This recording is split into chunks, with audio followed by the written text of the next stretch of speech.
Hello everyone and welcome to this new video. Before continuing the development of our Symfony project, I'm going to take a moment to push the current code. It's a good practice to regularly version your work, especially before adding new features or making important changes.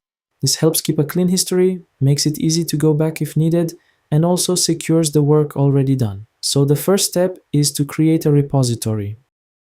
I'm going to use GitHub. You can also use GitLab or Bitbucket. In our case, we'll go with GitHub. We click on New to create a new repository. For the name, we'll use the same name as our project, so it will be minibib. For the description, we won't add anything. In the configuration, we have the visibility, whether it's public or private. In our case, I'll leave it public so you can see the project content along with the videos. Add readme, no, we won't add it. Add .gitignore, we already have one in the project. Add license, not for now. We click on create repository, and as you can see, GitHub guides you and gives you all the necessary commands to link your project to this repository. In our case, we'll use git remote at origin to connect our local project to the repository we just created. So I'll copy it. Before running it, I can check if my project is already linked to a remote using git remote-v.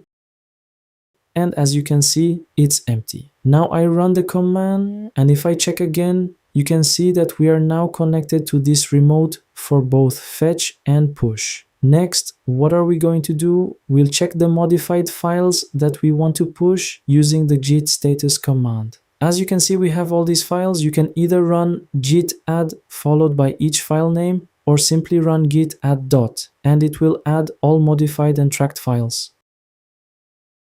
I run git status again, and you'll see they are now in green. After that, we use the git commit command and add a small message like first commit. Finally, we'll push. But before that, we need to check which branch we are using. Right now, it's master. GitHub mainly uses the main branch. So either you push to master and later adjust things when deploying, or configure your tools to use master, or you can create the main branch now and avoid dealing with master. To create the main branch, we run git branch -m main.